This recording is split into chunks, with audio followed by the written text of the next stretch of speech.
My name's Chloe, and I've got a story to tell you. It all started back in college. I was just another face in the crowd, trying to figure out my place in the world. That's when I first laid eyes on him. Let's call him Jack. God, he was something else. Tall, dark hair, eyes that could melt your heart. But Jack was dating this girl, Sarah. She was everything I wasn't: confident, outgoing, drop-dead gorgeous. I watched from the sidelines as they walked hand in hand across campus, feeling like my heart was being squeezed in a vice. But what could I do? I was just Chloe, the quiet girl who sat in the back of the class. College flew by in a blur of lectures, late-night study sessions, and silent pining. Before I knew it, we were throwing our caps in the air, ready to face the real world.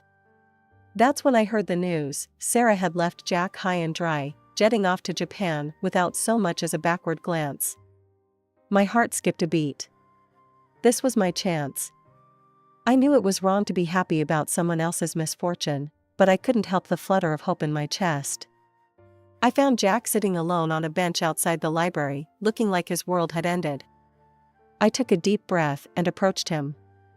We started talking, and he admitted he doesn't want any relationship anytime soon. It was painful, but I was glad that we had already become friends. As graduation approached, reality set in. We needed jobs. I sent out resumes like they were going out of style, applying to every company that would take a second look at a fresh-faced college grad. Then, out of the blue, I got a call. A big company wanted to interview me. I was over the moon. I put on my best suit and walked into that interview like I owned the place. I got the job. It wasn't until my first day that I realized the twist of fate that had just played out.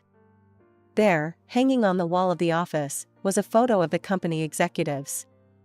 And right in the center, looking important and intimidating, was a face I recognized: Sarah's father. Just when I thought things couldn't get any more complicated, I found out Jack had landed a job at the same company. Different department, sure, but still, talk about a small world. I threw myself into work, determined to prove my worth. Late nights, early mornings, I lived and breathed that job. And you know what? It paid off. I started climbing that corporate ladder faster than I ever thought possible. Weekends became our thing, Jack and me. We'd grab coffee, catch a movie, or just walk around the city, talking about everything and nothing. I felt myself falling for him all over again, but this time it was different. This time, he was seeing me, really seeing me. One night, after a couple of beers at our favorite bar, Jack turned to me, his eyes serious. "Chloe," he said, his voice low. "I think I'm falling for you. These past couple of years, getting to know you. I've never felt like this about anyone, not even Sarah." And just like that, we were together. It felt like a dream, going to work together, stealing kisses in the elevator when no one was looking, planning our weekends around each other. For 2 years, life was perfect. Then came the proposal. It was nothing fancy, just us, a bottle of wine, and the stars above us in the park. But when Jack got down on one knee, I felt like the luckiest woman in the world. The wedding planning was a whirlwind. I was so caught up in the excitement that I barely noticed the first red flag: my future mother-in-law's comments about traditional family values. "You know, dear," she said one day over tea, her voice syrupy sweet, but her eyes hard. "A woman's place is in the home, taking care of her children. That's what makes a family strong." I laughed it off, thinking she was joking. "Well, I love my job. I'm sure we'll find a balance." Her smile tightened. "Of course, dear. I'm sure you will." The wedding day came and went in a blur of white lace and champagne toasts. I was Mrs. Jack Thompson now, and I thought my happily ever after was just beginning. For a while, it was good. Great, even. We were the power couple at work, supporting each other, pushing each other to be better. At home, we were just us, laughing, loving, building our life together. But as the months ticked by, I started to notice the pressure. It started small, comments from Jack's parents about how the house seemed empty without the pitter-patter of little feet. Then came the not-so-subtle hints about my biological clock ticking. After a year of marriage with no baby on the way, things really started to heat up. Jack's mother cornered me one day after Sunday dinner. "Chloe, dear," she said, her voice dripping with fake concern. "Have you seen a doctor? It's not normal to take this long, you know." I felt my face flush with anger and embarrassment. "We're not actively trying yet," I lied, hoping she'd drop it. She patted my hand condescendingly. "Of course, dear. But maybe you should get checked out, just in case." I wanted to scream, to tell her to mind her own business. But instead, I just nodded and excused myself to the bathroom, where I could breathe and collect myself. That night, I brought it up with Jack. "Your mom thinks I should see a doctor," I said, trying to keep my voice casual. Jack looked up from his phone, his brow furrowed. "Maybe that's not a bad idea," he said slowly. "I mean, we haven't been using protection for a while now. It wouldn't hurt to check." So I went. I sat through uncomfortable tests and invasive questions, all the while feeling like I was being judged for not fulfilling my womanly duties. When the results came back, everything was normal. I should have felt relieved, but instead, I felt even more pressure. "Well, if there's nothing wrong, then why aren't you pregnant yet?" Jack asked when I told him the results. I suggested he get tested too, but he brushed it off. "It's not me," he said firmly. "It's always the woman. That's just biology." I couldn't believe what I was hearing. This wasn't the man I married. Where was the supportive partner who had cheered me on in my career? Now he was parroting his mother's outdated views, making me feel like a failure for not producing a baby on demand. I felt like I was drowning. At home, every interaction with Jack felt tense. He'd criticize everything I did, how I cooked, how I cleaned, even how I breathed. Nothing was ever good enough. "Can't you do anything right?" he'd snap when I burned dinner after a long day at work. "I'm trying my best," I'd say, fighting back tears. He'd scoff. "Your best isn't good enough. A real woman would be able to handle this." Each comment chipped away at my self-esteem. I started to believe I was worthless, that I couldn't do anything right. The confident, ambitious Chloe who had worked her way up the corporate ladder seemed like a distant memory. Just when I thought things couldn't get any worse, life decided to prove me wrong. It was a Tuesday morning when I first saw her, Sarah, Jack's ex-girlfriend, the one who'd left him for Japan. She waltzed into the office like she owned the place, all confident smiles and designer clothes. My stomach dropped. What was she doing here? Then I remembered, her father was the company president. Of course she'd come back to work for Daddy Dearest. I tried to keep my head down, to focus on my work, but it was impossible to ignore her presence. Especially when she made it her mission to make my life hell. It started with little things, a snide comment here, a condescending look there. Then one day, she cornered me in the break room. Well, she said, her voice dripping with fake sweetness. "If it isn't little Chloe, don't get too comfortable. I'm back now, and I always get what I want." From that day on, work became a battlefield. Sarah seemed to be everywhere, always ready with a cutting remark or a pitying look. And worst of all, I started noticing how often she and Jack were together. The rumors started flying. I'd catch snippets of conversations that would stop abruptly when I walked by. People looked at me with a mixture of pity and schadenfreude. One day, my colleague Lisa pulled me aside. "Chloe," she said, her voice low and urgent. "I don't know if you've heard, but people are saying Jack and Sarah are having an affair. I hope it's not true, but you might want to keep an eye out." I didn't want to believe it. I told myself it was just office gossip, that Jack would never do that to me. But the seed of doubt had been planted, and it grew with every late night at the office, every secretive phone call, every time I caught Sarah smirking at me across the room. Finally, I couldn't take it anymore. I hired a private detective. It felt dirty, like I was betraying Jack's trust. But I had to know the truth. A week later, the detective handed me a manila envelope. I'm sorry, he said, his eyes full of pity. With shaking hands, I opened the envelope. Inside were photos, Jack and Sarah together, holding hands, kissing. And the final blow, a copy of a sonogram. Sarah was pregnant. That night, when Jack came home, I was waiting for him. The photos were spread out on the kitchen table. He didn't even have the decency to look ashamed. Instead, he laughed, a cruel, mocking sound that made my blood run cold. Well, what did you expect? He sneered. Sarah's a real woman. She can give me what you can't. And what's that? I asked, fighting back tears. A child, he spat. Something you've failed to do. Face it, Chloe, you're not even half the woman Sarah is. In that moment, something inside me snapped. All the pain, all the self-doubt, all the anger I'd been holding back, came rushing to the surface. I threw the divorce papers at him, papers I'd had drawn up the moment I saw those photos. Sign these and get out of my life. After that explosive confrontation with Jack, I couldn't bear to stay in our house anymore. So, I packed a bag and moved into a small rented apartment across town.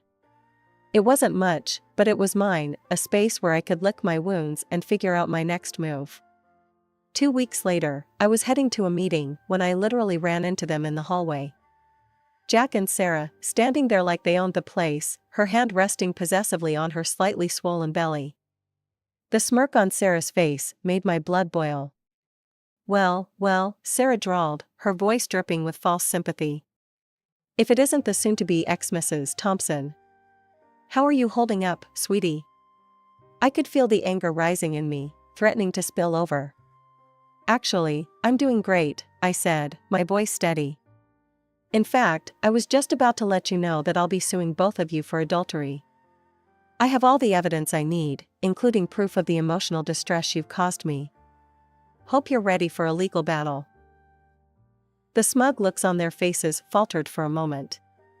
Jack's eyes widened in panic, but Sarah quickly recovered, her face twisting into a sneer. You, she scoffed. Sue us? Don't make me laugh, you penniless upstart. I'll tell Daddy about this, and he'll have you out on the street before you can blink. You'll never work in this town again. I felt a flicker of fear at her threat, but I refused to let it show. We'll see about that, I said, pushing past them and continuing on my way. But Sarah's words haunted me for the rest of the day. Could her father really destroy my career like that?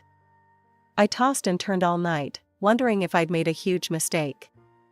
The next morning, my fears seemed to be coming true when I received a summons to the president's office. This was it, I thought. I'm about to be fired and blacklisted. With my heart pounding, I stepped inside on Mr. Johnson's door, bracing myself for the worst. But what happened next caught me completely off guard. Mr. Johnson stood up from behind his desk, his face etched with, "Was that guilt?" "Chloe," he began, his voice heavy. "I owe you an apology. What my daughter and your husband have done to you is inexcusable. I'm deeply ashamed of Sarah's behavior." I stood there, stunned into silence. This was the last thing I had expected. He continued, "However, I think we both know that it would be difficult for you to continue working here under these circumstances. That's why I have a proposition for you. If you're willing to resign quietly, without pursuing any legal action, I'm prepared to offer you a severance package." He slid a check across the desk. My eyes widened as I saw the figure. It was far more than I would have asked for in any lawsuit. In addition, Mr. Johnson added, "I'll provide you with glowing recommendations for any future employment. You're a talented woman, Chloe. You deserve better than this mess." I stared at the check, my mind racing. This was more than just a way out, it was a chance at a fresh start, free from all the drama and pain of the past few months. "I accept," I said, my voice stronger than I felt. And just like that, it was done. I walked out of that office with a weight lifted off my shoulders. The divorce was finalized quickly and quietly. I didn't look back. With Mr. Johnson's recommendations, I landed a fantastic new job within weeks. The severance package? Well, that became the down payment on a cozy little apartment of my own.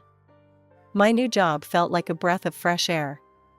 For the first time in years, I could focus on my work without the constant weight of expectations and criticism. As the weeks turned into months, I felt myself coming back to life. The confident, ambitious woman I used to be started to resurface. I threw myself into projects, shared ideas in meetings without second-guessing myself, and even started mentoring some of the younger employees. That's when I noticed him, David, the owner of the company. At first, I thought I was imagining things. The lingering glances, the way he'd find excuses to stop by my desk, how he always seemed to grab coffee at the same time I did. One day, after a particularly successful presentation, David asked me out for a celebratory dinner. That dinner turned into another, and another. Before I knew it, we were dating. It was different from anything I'd experienced before. For the first time in a long time, I felt truly seen and appreciated. Our relationship progressed quickly, but it felt right. When David proposed 6 months later, I didn't hesitate to say yes. But before we got married, I knew I had to be honest with him. "David," I said one night, my heart pounding. "There's something you should know. In my previous marriage, we tried to have children, but it never happened. I might not be able to have kids." I held my breath, waiting for his reaction. But David just smiled and took my hand. "Chloe," he said softly, "I love you for who you are, not for your ability to bear children. If we have kids, great. If we don't, that's fine too. What matters is that we're together." We got married in a small, intimate ceremony. And just like that, I was Mrs. Chloe Anderson. About a year after our wedding, I started feeling nauseous in the mornings. At first, I brushed it off as a stomach bug. But when it persisted, I decided to see a doctor. I'll never forget the shock I felt when the doctor smiled and said, "Congratulations, Mrs. Anderson, you're pregnant." Pregnant. The word I'd longed to hear for so long in my previous marriage. And now, when I wasn't even trying, here it was. 9 months later, our son Michael was born. As I held him in my arms, David by my side, I felt a sense of completion I'd never known before. This was my family, a loving husband who supported me, a beautiful child, and a fulfilling career. I had it all, and I'd never been happier. The years flew by. Michael grew into a smart, curious boy. David and I continued to thrive in our careers and our relationship. Life was good. Then came that day, 11 years later. I was cleaning out my email, archiving old messages and documents, when I stumbled across an email I'd never seen before. It was from the fertility clinic I'd visited during my first marriage. With trembling hands, I opened it. It was Jack's fertility test results that showed he was the one who couldn't have children. All those years of blame, of making me feel worthless, and it had been him all along. For a moment, I was tempted to forward the email to Jack, to finally prove that I wasn't the failure he'd made me out to be. But as I sat there, my finger hovering over the send button, I realized something. It didn't matter anymore. It was a crisp autumn evening when David came home with an invitation to a charity dinner. The Foundation for Helping Children with Cancer was hosting the event, and as the CEO of his company, David's presence was expected. The ballroom was a sea of elegant gowns and tailored suits. Michael, now 12, looked adorably uncomfortable in his little tuxedo. As we made our way through the crowd, I couldn't help but feel proud of my family. "I'm going to grab us some drinks," David said, giving my hand a squeeze. "Why don't you show Michael around?" I nodded, watching as they disappeared into the crowd. That's when I heard a voice that made my blood run cold. Well, if it isn't Chloe." I turned slowly, coming face to face with Jack, my ex-husband. He looked older, his hair graying at the temples, but that cruel smirk was exactly as I remembered it. "Jack," I said, trying to keep my voice steady. "I didn't expect to see you here." He looked me up and down, his lip curling. "I can see why. Looks like you've been comfort eating." Stress of loneliness and infertility finally catching up with you, huh? I felt my cheeks burn with anger and embarrassment. Before I could respond, he barreled on. You know, my son is a certified genius. Takes after his mother, of course. Sarah's been an excellent wife and mother. Everything you couldn't be. As if summoned by her name, Sarah appeared at Jack's side. Her eyes widened in mock surprise. Chloe, what are you doing here? She asked, her voice carrying across the room. You must feel so out of place. After all, how could you possibly understand about helping children when you don't have any of your own? I felt like I was back in my old life, small and insignificant under their cruel words. But before I could gather my thoughts, I heard a young voice pipe up. Mom, who are these people? Why are they yelling at you? Michael had appeared at my side, his young face twisted with concern. I saw Jack's eyes widen in shock, his mouth opening and closing like a fish out of water. You have a son, he stuttered, all his earlier bravado evaporating. She sure does, came a deep voice from behind me. I felt David's strong hand on my shoulder as he stepped up beside me. Hello, I don't believe we've met. I'm David Anderson, Chloe's husband. The color drained from Jack's face as recognition dawned. Mr. Anderson? The CEO of Anderson Corp? David nodded, his smile never wavering. That's right. And you are? Jack seemed to shrink under David's gaze. Jack Thompson, sir. My father-in-law's company does business with yours. The tension in the air was palpable as Jack stammered, trying to recover his composure. Mr. Anderson, I had no idea. Please accept my apologies for my behavior. I didn't mean to cause any disturbance at your event. David's expression remained impassive, but I could see the disappointment in his eyes. Before he could respond, Sarah, apparently unable to let go of her bitterness, decided to twist the knife one last time. She pointed at Michael, her voice shrill with accusation. But how is this possible? Where did this boy come from? Everyone knows you're infertile, Chloe.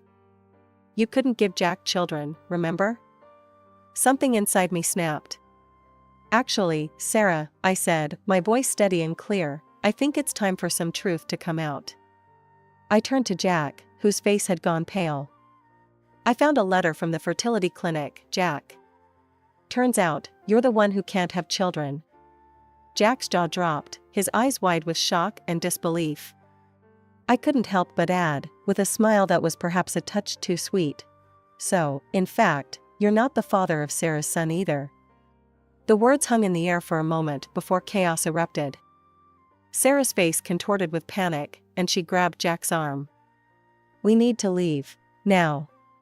But Jack wasn't having it. He grabbed her wrist, his face red with fury. What is she talking about, Sarah? What have you done? Sarah's composure crumbled entirely. It was in Japan, she wailed, tears streaming down her face. I met a friend of my father's. It was just one night, but then I found out I was pregnant. I was scared, Jack. I knew Daddy would be furious. So when you came back into my life, I thought I could make it work. What happened next was like a scene from a bad movie. Jack and Sarah began screaming at each other, oblivious to the crowd gathering around them. In their fury, they knocked over a table, sending glasses crashing to the floor. Wine splashed across Sarah's designer dress and Jack's expensive suit. Security guards appeared, firmly escorting the still arguing couple out of the ballroom. As the doors closed behind them, cutting off the sound of their shouts, an awkward silence fell over the remaining guests. David cleared his throat, addressing the stunned onlookers. Well, folks, I think we've had enough excitement for one evening. Why don't we get back to the real reason we're here, helping children in need?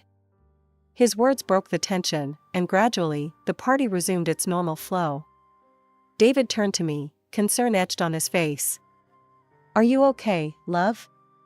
I took a deep breath, surprised to find that I actually was. You know what? I really am. It's like a weight I didn't even know I was carrying has finally been lifted. Apparently, word traveled fast in these circles.